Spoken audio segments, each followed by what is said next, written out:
favorite program on Living Television, as it is in your area. I am Uyinye Eze with my co-anchor, Victor Eke Kano. You're welcome to the program. As it is in your area is a program where we discuss about things that is happening around your area, where we give our audience a platform to phone in and tell us about things that is happening around their area. In today's edition of the program, we have in the studio Sir Moses Ubona. Today's edition, we are going to talk about a topic that has been trending currently. The topic is subsidy removal. Is it of Nigeria's interest? Sir Moses Ubona, you're welcome to the program. Thank you very much for having me. You can remember on May 29, during the inaugural speech of Mr. President Bola Ahmed Tinubu at the Ego Square on Monday, 29th of May 2023, after he was sworn in as Nigeria's 16th president, I quote, "Fuel subsidy is gone." There was a sharp increase in the price of fuel which affected the cost of transportation. Sir Moses, can you brief us on what subsidy means and what its removal entails? Yeah, thank you very much. Fuel subsidy has been the problem in Nigeria. It is a situation where government pays off some of the expenses that is incurred while bringing in fuel in Nigeria. You remember that we produce crude. And then we export it to foreign land where it is refined into fuel. Right. And then the distributors, the dealers themselves, we now go there and they buy these fuels and they return them to Nigeria. The cost of exporting it and bringing it back to Nigeria is borne by the federal government, while the dealers will just go and carry their fuel, sell at the price baked by Nigeria. If you allow them to pay the cost of sending the crude and bringing back the crude, the price of the fuel will go very high. So the government has now decided to hands off both the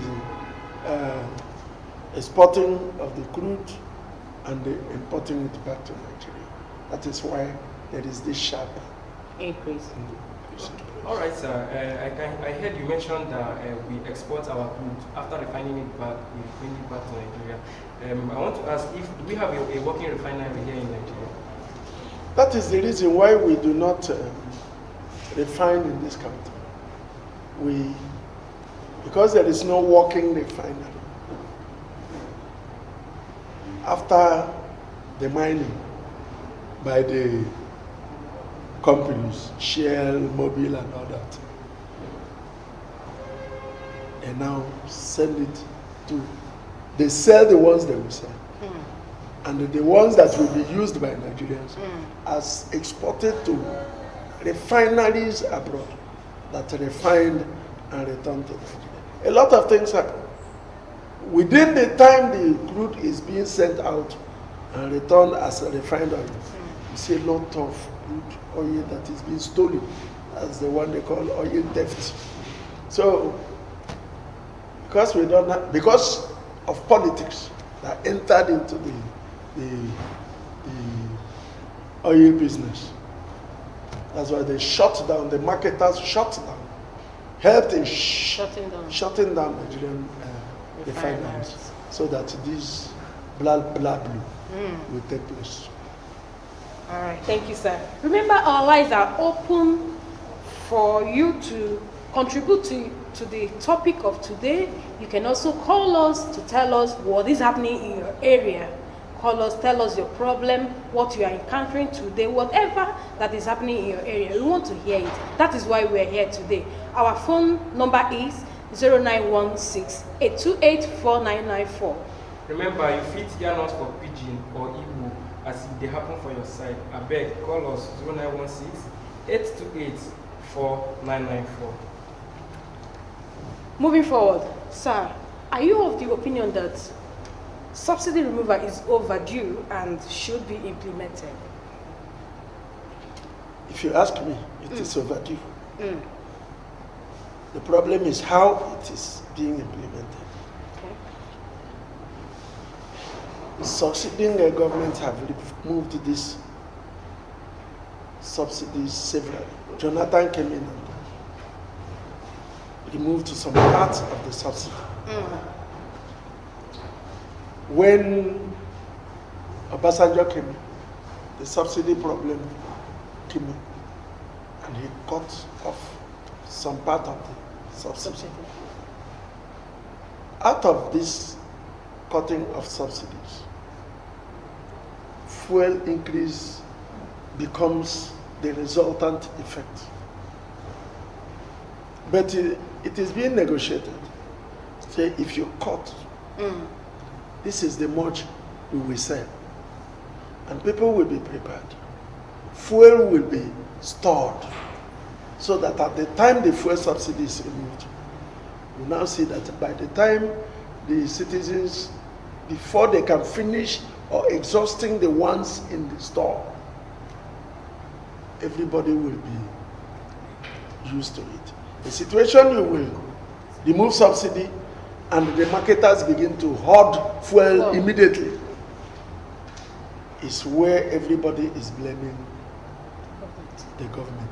You see, all the 3 or 4 foremost leading presidential candidates promised to remove subsidy. But the problem is, what did you plan to use the money for when you remove it? Only Peter Obi was positive in saying, we will use the subsidy money to change our situation from consumption to production. But the other people will tell you, we will use it in making school fees. We will use it. Things you cannot verify. Things you cannot verify. And when this Tinubu regime decided to remove the subsidy, question is being asked. You had announced while campaigning that you will remove subsidy. Does it mean there was no plan in place? Say, the moment I am sworn in, we will be doing these things while removing the subsidy. The negotiations that is going on now with the NS, the holdings of fuel that is now going on among the marketers, the fuel, absurd fuel increase beyond the price set by NNPC that is going on ought to have been determined. Okay. It appeared to the citizens that the president just removed the subsidy, not minding what they will be going through the effect on them, will be on the citizens. So, if you say whether it is long overdue, yes, it is. We cannot say that we are happy being a very, very oil-rich country, and you do not have refinery that is working. I thought that when Dangote refinery was commissioned, that this Dangote refinery would have absorbed the shock of subsidy removal. If the size of the refinery is what we were told, I thought that all the crude oils that were being pumped outside to be refined would have been pumped into Dangote. And at least Tinubu would have given Dangote 1 month to refine, since he knows he's no longer sending the thing abroad. So the cost of sending it abroad would have been enough. Since none of the marketers refine crude oil, they don't. Theirs is to go and carry and come. Okay. They would have also registered with Dangote and begin to distribute. Nobody would have felt the effect if they are sincere, because we never believe they are sincere. There is nothing both Buhari administration had promised that they fulfilled. And being that Tinubu inherited everything, if you look at the people that are being appointed by Tinubu, our President Tinubu, they are all members of the Buhari's administration. That means nothing is going to change. Whatever he is saying is the voice of Jacob and the hand of Esau. There is absolutely nothing anybody is expecting to change. Who are the people negotiating with NLC? Oshemole. Who is Oshemole? The same. Them. We had the other man, Lailai, has gotten a fresh appointment. What will he do? Representing Nigeria. We do not expect any change, anything new. As far as I'm concerned, a liter of fuel will get rise to 1,000. Thank you, sir, for that explanation. Sir, I have another question to ask you. The subsidy removal policy goes into effect on July 1st. What could have led to the sharp increase, even before the set date? You see, the funniest thing is that because 99% of the people in government, they control the oil well. All of them have their oil well. Okay. They control the marketing system. They are the people benefiting. So it is like onion na dunyeroshi. It is not too hard that an MPC is supposed to fix price without the president.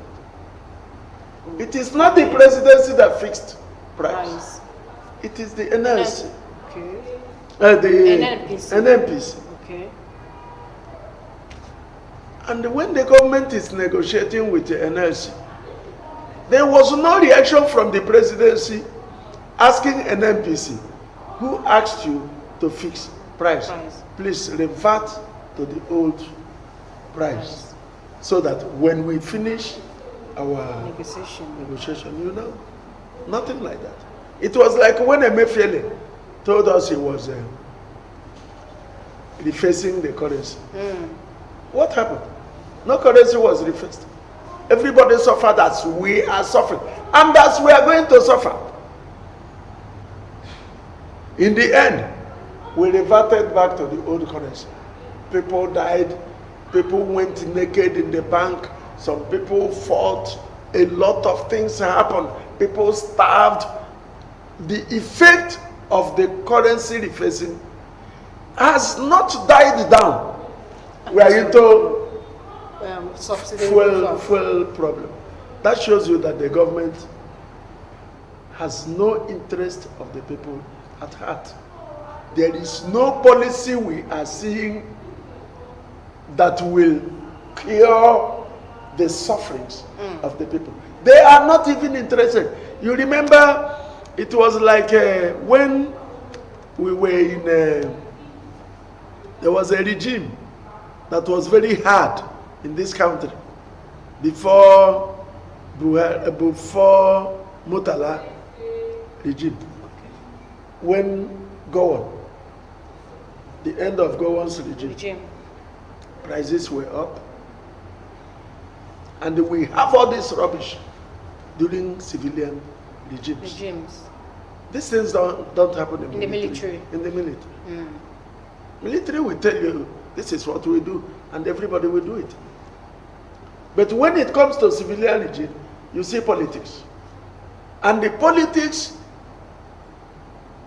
you see democracy. And democracy is supposed to be government of the people. By the people and for the people. But what we are seeing now is government of the people, by the people, and for the few. Very, very few. That's why everybody is into politics. doing one propaganda or the other. Because once you into that circle,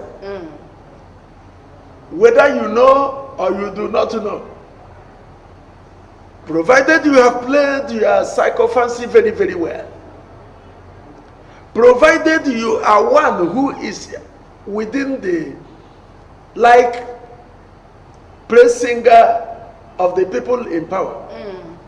It is in politics. We saw one woman in my area, in Omaba, an illiterate, during Ojo Carlos regime, mamocratic regime, a very stark illiterate. She was made a transition chairman. Nobody looks at your CV. Nobody wants to know whether you know it or not. You can do it or not. But were you able to sing your part very, very well in the choir of praise singing? If you are a alto singer, you sing it very well. If you are in bass, if you are in treble, choir, provided you will sing, compose beautiful songs to sing about the person, whether he is that or not, you will get appointment. That is why when the electioneering campaign was going on, you see fun. You see somebody who cannot even address the public being clapped for by the people, by the praise singers who are standing beside him. Fuel subsidy is welcomed by everybody. Because when the fuel subsidy comes in, is removed, the price of fuel will now be determined by the forces of demand and supply. Yes, exactly. If I walk into your station and your price is high, I go into another station. That will force you to reduce price. But will it happen? It won't happen. Question should be asked: why is our refineries not working? There was refineries even immediately after the war. There were refineries throughout the Gowon's regime. There were refineries throughout the military regime. There were refineries. Why? It was during the Nupen and Pengassin strike, during the time of June 12 saga. You know, because of the war, the Yorubas were the people occupying all the government positions, the engineers, all of them, doctors, professor this, professor that, while the Igbos were fighting the war. Immediately after the war, all the refineries in this country, it was the Yoruba engineers. When that strike came, the government mismanaged it.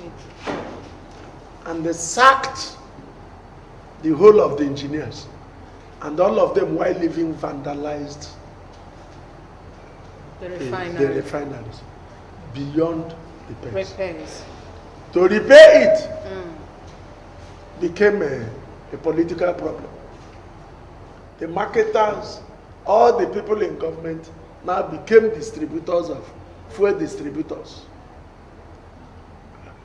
Oil well, if you are a senator, the first thing they will give to you is your oil well, so that you will be able to pass their bills and laws. So, if there is an expert that has come to repair the refinery, they will block it. The same thing that happened to Ajokuta, why Ajokuta is still where it is. All those things entered into politics, and the politics came into it. If I am in governance, I will make sure it is an able man that will head that place, whether he knows it or not. That is why we are where we are. All right, thank you, sir. All I know is that what is worth doing is what's doing well. We will be back shortly. Don't touch that dial.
All right, you're welcome back from that brief break. You're still listening, you're still watching your darling program as it is in your area on Living Television.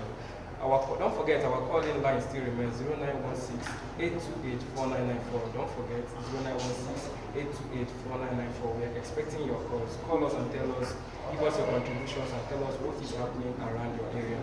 Moving forward, we are going to play you a video where President Bola Tinubu, during his inaugural speech, told us that the first subsidy era is over. Happy viewing.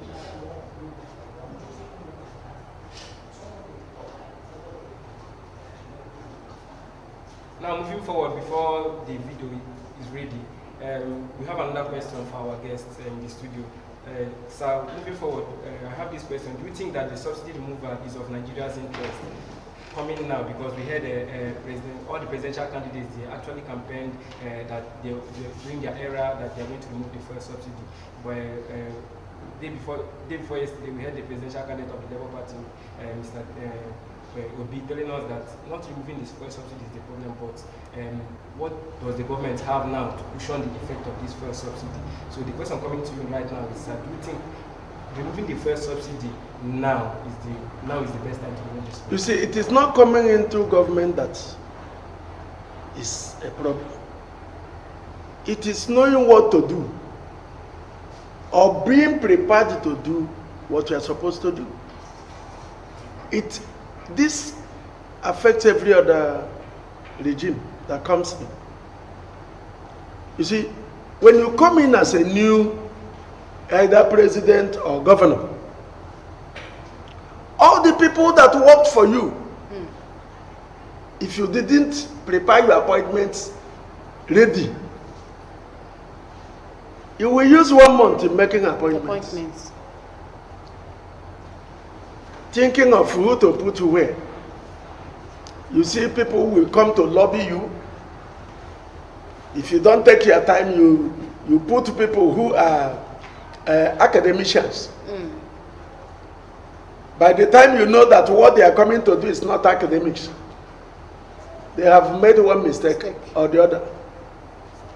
You may put people who are vendettas. They have come to revenge what somebody had done for them when he was on seat.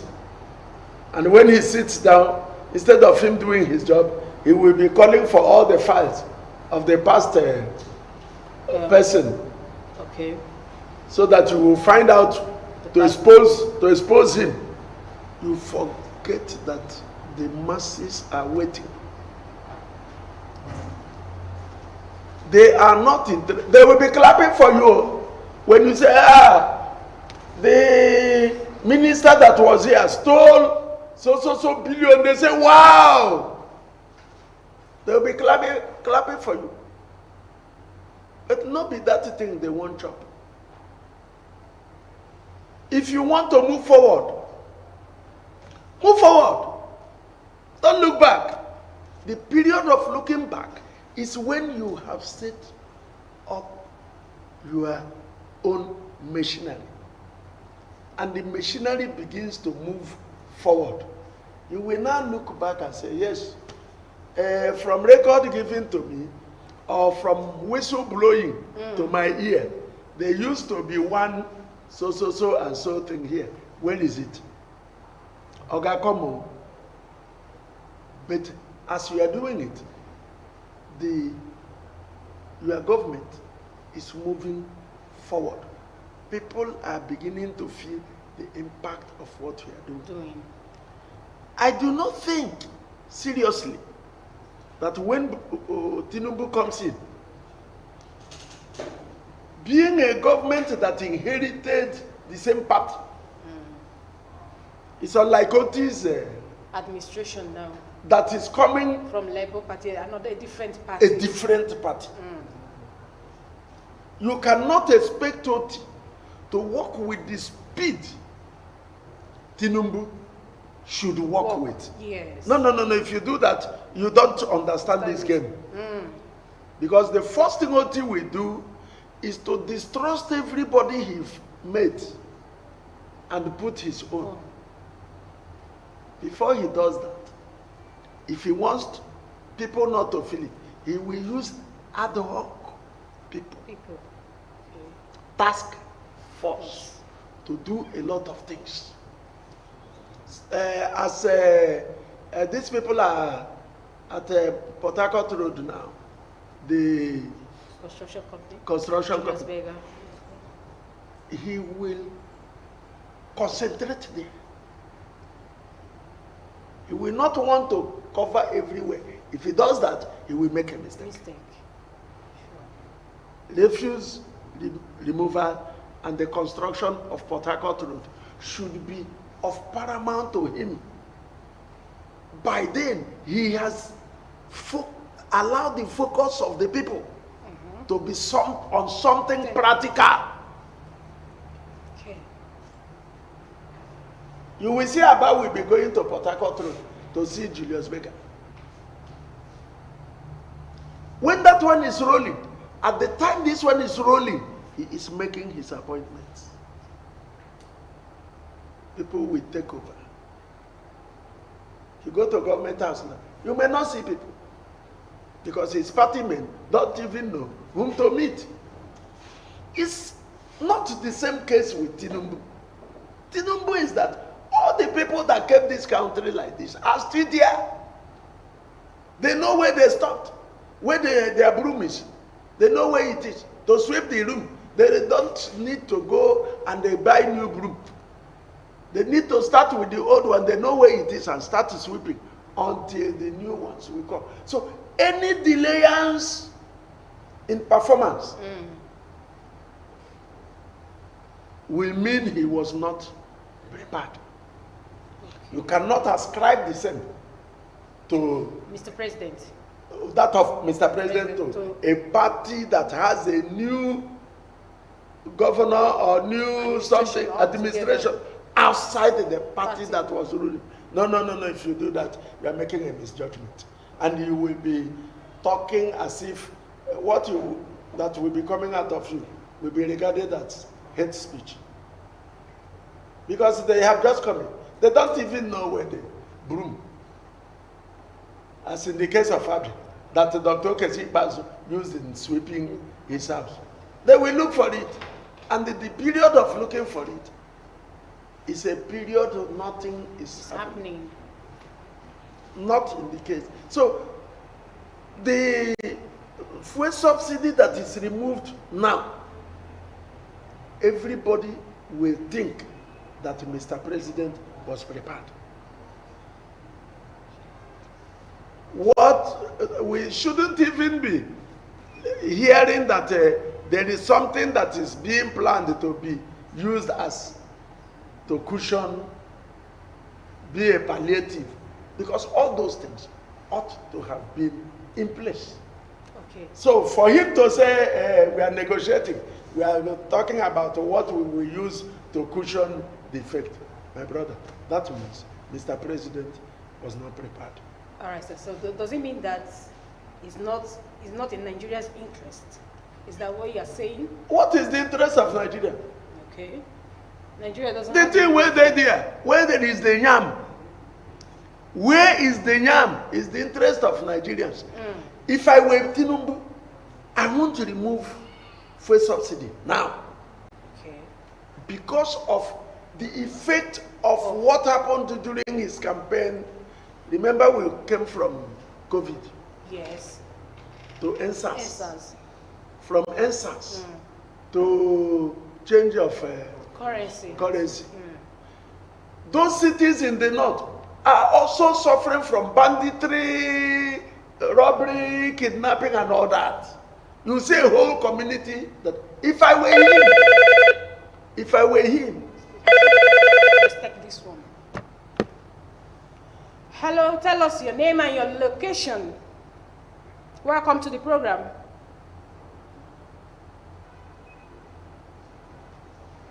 Hello. Are you there? Name and your location. Hello. Hello. Good afternoon. Hello. Hello, good afternoon. Your name and your location.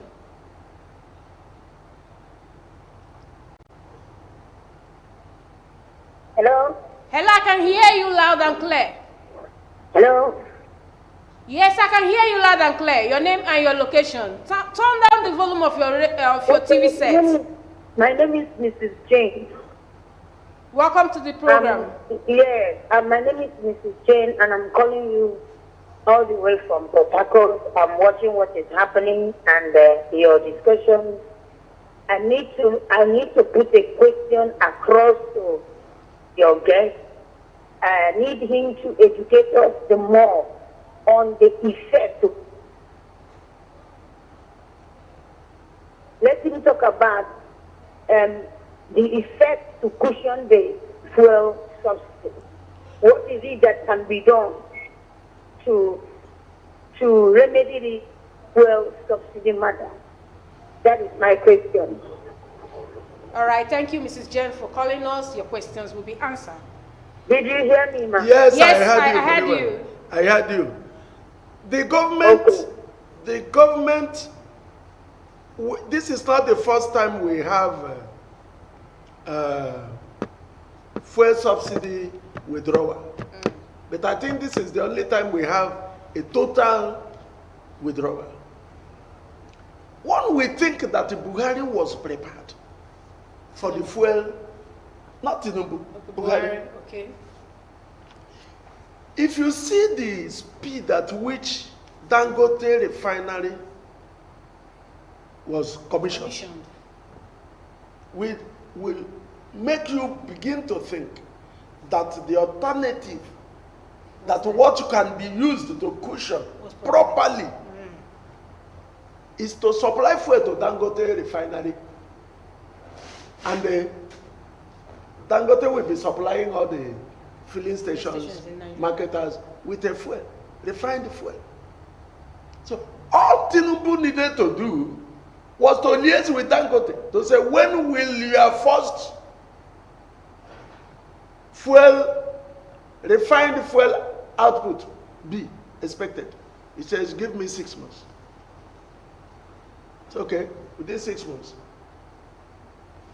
we will remove fuel subsidy. Everything they promise, I heard somebody saying that they will, the next thing you will hear now is a federal government palliative. Go and register and they give us your account number, 50 naira, 100 naira. I do not think there is anything this government can do that can form an adequate palliative for the people. Because one, if fuel is sold as 550 naira, we are not talking about the people who sell 600 and 800. That means with 1,000 naira, you cannot buy 2 liters of fuel. And you know that the NEPA is not functional. It's not that it is not adequately functional. It is not functional. The only functional aspect of power in this country is NEPA bill. They have, in fact, if they don't bring it, they ask you to come and print it. We are raising suits for them. It is not my job to go to NEPA and take your bill. And take my bill. It is the job of NEPA to bring the bill to me. They will tell you, go and apply for prepaid meter. It is not my job. It is the job of NEPA to regulate their power. It is part of all my job is pay my bill. Pay your bill. It is not even my job to begin to call NEPA and say, we don't have light. Give us light. Our transmitter is burnt. Our light is not shining. No. Their supervisors ought to go around to see whether their services are being given, because we are paying for it. The same thing is happening on fuel. There's no light. The only alternative for that was a generator. So that when we cannot have light, Use your generator. you use your generator. Now tell me a man who is a fabricator, who has 8 children, and his life depends on fabrication. And the NEPA is not enough power supply for him.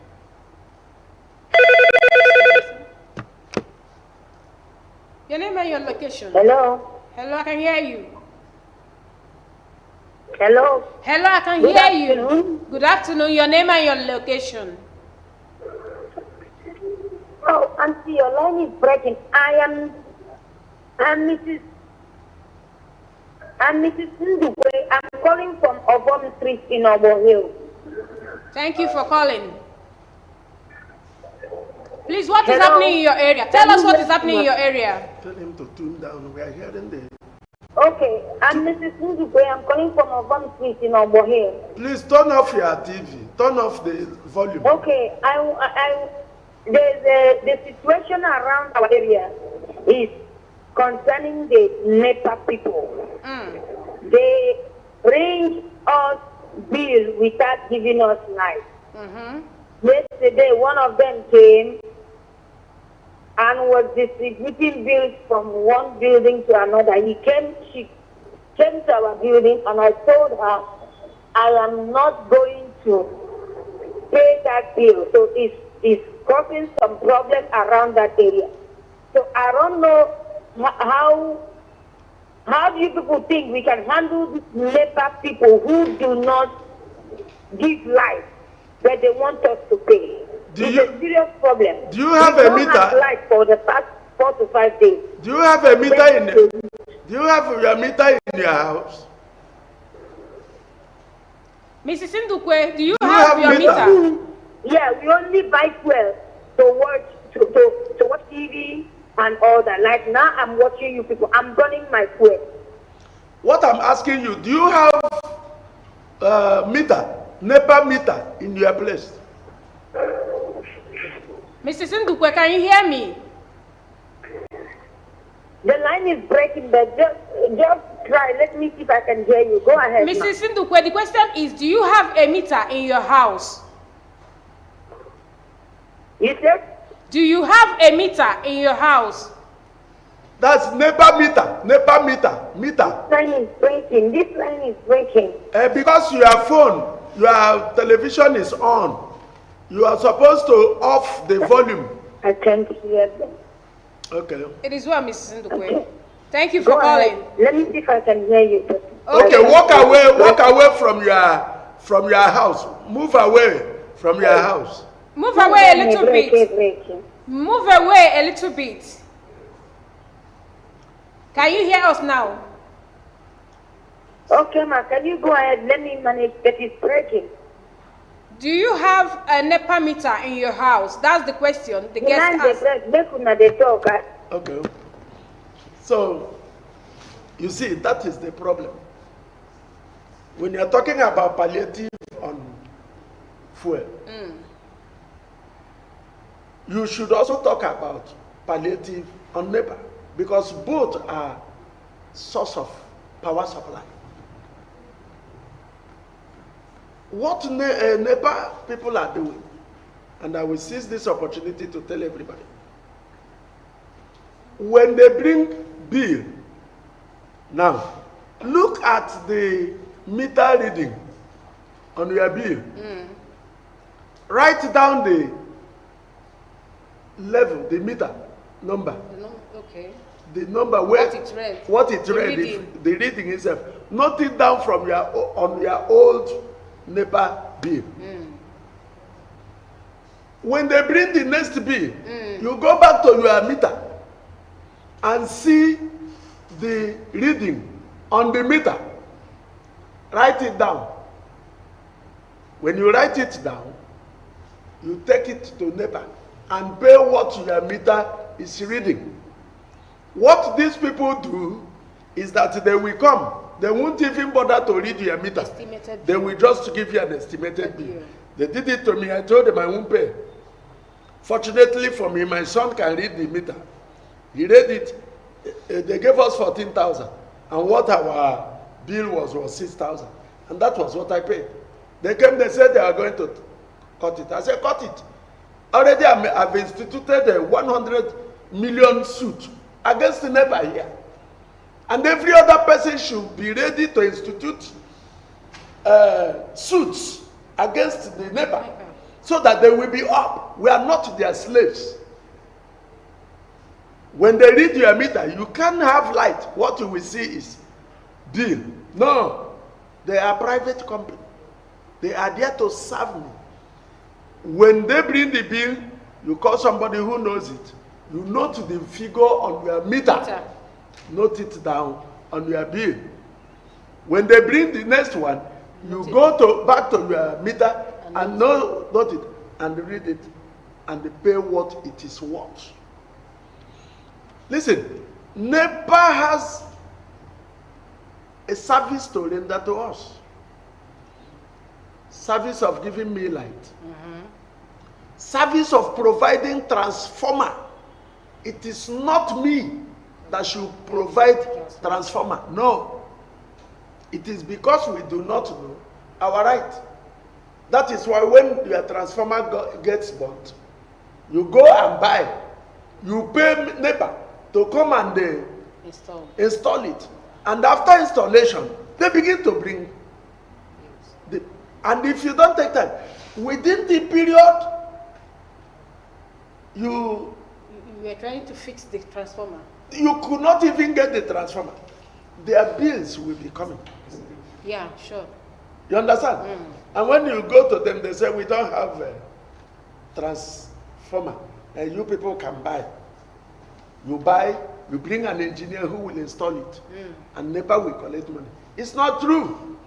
If you buy transformer in your area, all of you should calculate the money and remove it from the bill they will bring subsequently, not even within the period that there was no light.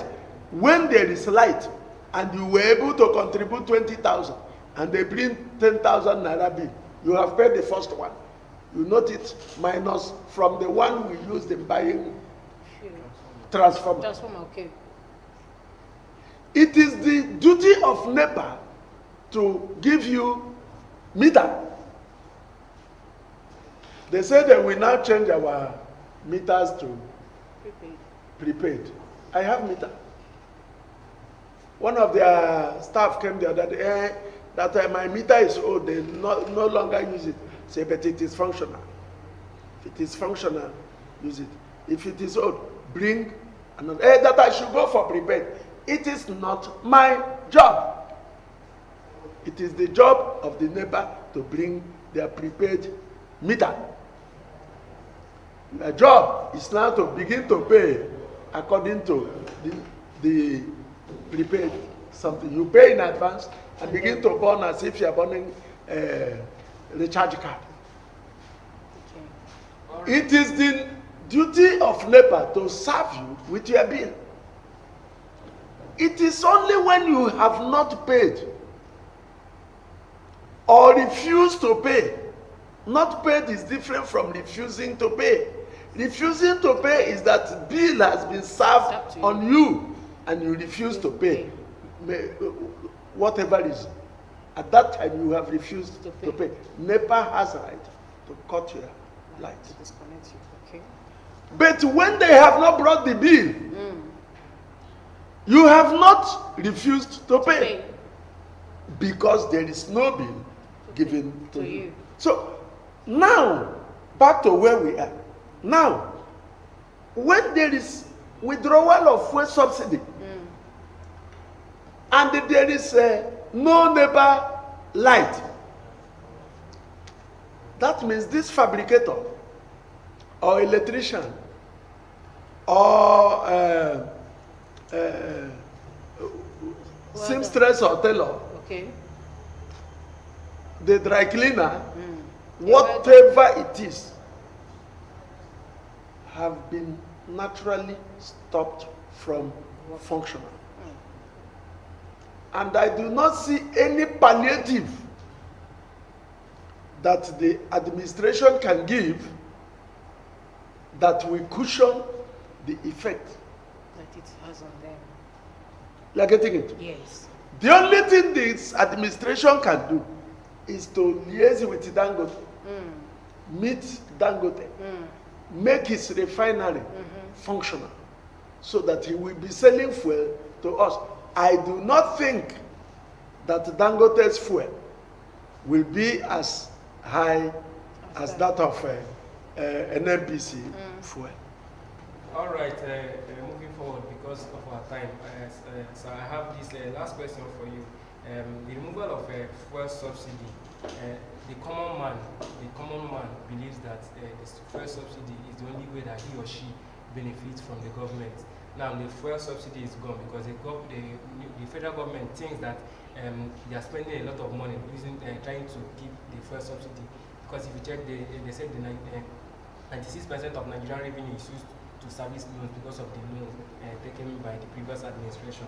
Now, the common man who thinks that this subsidy is the only way that he or she benefits from this federal government.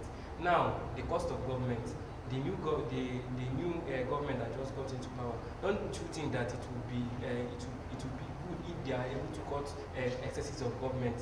The cost of convoy, salaries. Day before yesterday, Tinubu requested for 20 special advisors, which the National Assembly have approved. Don't you think the new government should reduce in their excesses? My brother, if we want to talk that one, that should be a topic For another day. Do you know that all the presidents that are gone earn full salaries? And their salaries are paid first. Before Let me tell you in Abia here. And I wish Oti is listening. He should instruct House of Assembly to stop all those nonsense. You are elected for 4 years, and for 8 years, the moment you are not a permanent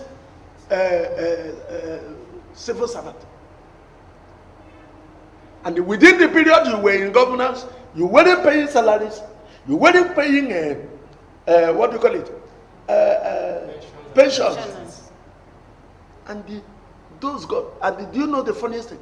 Some of these governors, past governors, are now senators. They will end their arrears as governors. They will end their full salaries as senators or members of House of Representatives or ministers or whatever position they found themselves, leaving the citizens to be given this excuse. We don't have enough fund. And these people are paid the first land child. I wish my governor is listening. Pass, if there is a law that supports it, go to House of Assembly, ask them to remove it. Any elective person, any person that is elected, when you finish your tenure, you go. No arrears. Let us see whether we can have government that we have enough to fulfill their campaign promises. My brother suffering today. People are suffering. Now that we have removed palliative subsidy, people will no longer power their generator. And the little income they have will not go onto the street. You see how many vehicles that are parked. The KK people have increased their prices, their fare. Taxes, the same. Lorries, the same. The cost of going to Lagos now, if they tell you, you marvel. Yet you come home, you cannot have power. Or sometimes you come home, your light has been cut. Why? that you didn't come to NEPA to look for your bill. How can a man be born again after being old? How can we continue to sing the Lord's song in a strange land? If government wants palliative for us, they should go and review all this nonsense. Senator, after you are 4 years, if you come back, you are 8 years. Collect everything you are collecting. Do you know their salaries? Is it mentionable? Yet you come back and you want arrears. Upon the lean allocation. Why pensioners are not being pensioners are not being paid. So I am saying that if they want palliative, that the only palliative they can give to us is. Welcome to the program. Your name and location. Hello. Welcome to the program. Your name and your location. Okay, my name is Madam Ruth. Okay. Welcome, Madam Ruth. I can hear, I'm calling from Owerri. Okay. I can hear the council talk about our rights when it comes to what the government are doing that has left everybody in abject poverty. Like the theater, the House of Reps, how they collect our taxes even if they have left the office. Now, we will need his legal counsel to the individual on what can be done to these fellows who sit in the place of power to siphon and make the masses live in poverty. Because a lot of us who are out there may not really know our rights.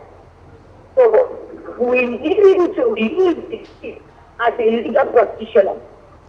So let the person know, I'm watching you live now, and I heard when the council say that he was shifting the president government to abolish all these things. So in a situation like this, what is legal counsel to us who are to us as the public, and what is legal counsel to those?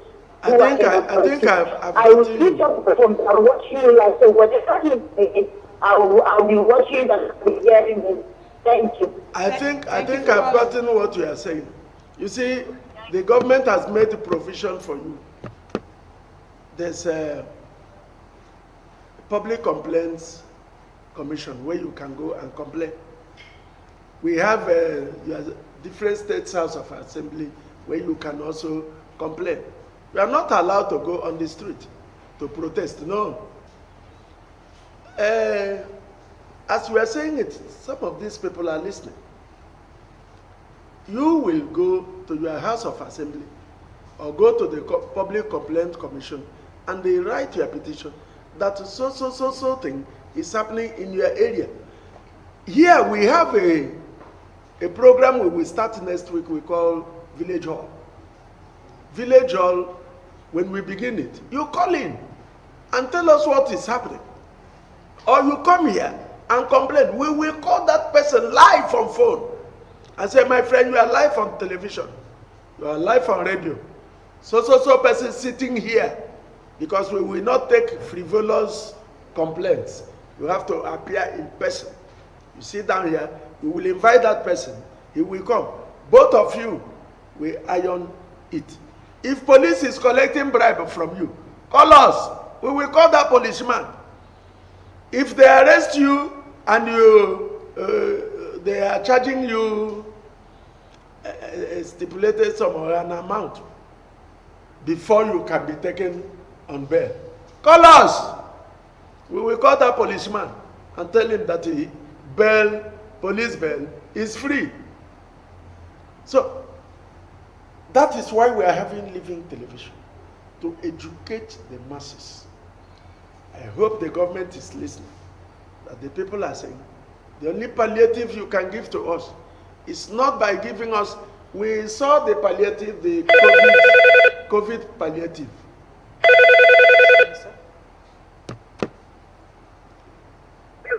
Hello. Welcome. We were here when COVID palliative was given. Some of the palliatives, we saw some suits, suits, that were rubbish. We even heard that certain people hoarded even these palliatives. Never got to the people. We don't need your palliative. We don't need any palliative.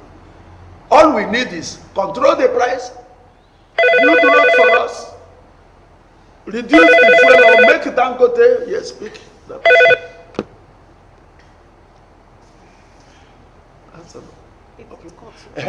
Let Dangote fuel come out as we are having Dangote cement. Even though when Dangote cement came out, we didn't see the difference between Dangote cement and the ordinary cement.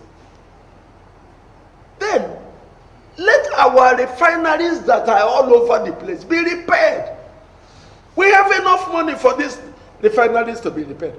We have engineers that will repair it. If there are no engineers, import engineers. Stop taking loan. If you borrow a loan like one of the presidential candidates, Peter Obi, says, there is nothing wrong in borrowing, in collecting loan. But you don't borrow to eat. Nobody borrows to eat. Borrow money, no matter how trillions. We saw all the trillions that the outgoing regime was borrowing. Use that trillion and don't think they shared it on the paper. If you didn't meet any money, tell us. We asked them. All the trillions you took 1 week before you left, what did you use it for? You don't, because they enabled you enter into power, then you condone all these things. We had all those things. We are waiting to hear what you, who is here, who is now seated, told us those trillions were used for. Don't use it for palliative for us. We are not interested in your palliative. Use it to repair our refineries. Use it to make sure Dangote refinery is functional. Okay. That is a better palliative. Okay. St. Moses Ogbonna, thank you for honoring our invitation today. It was good having you in the studio. Thank you very much. Please, can you say the last speech or advice today? Let us be very, very loyal to whatever government that is in place now. Let us give them every cooperation, but remain a whistleblower. If you see the crime, any crime that is being committed, say something. But don't go against anybody. Don't criticize anybody. Let us know. We will call that person and ask him. That is it on As It Is in Your Area this week. Thanks for watching. See you soon. I remain your diva, Onyinye Eze, with my co-anchor, Victor Ike. Thank you very much. Keep it there with us next week.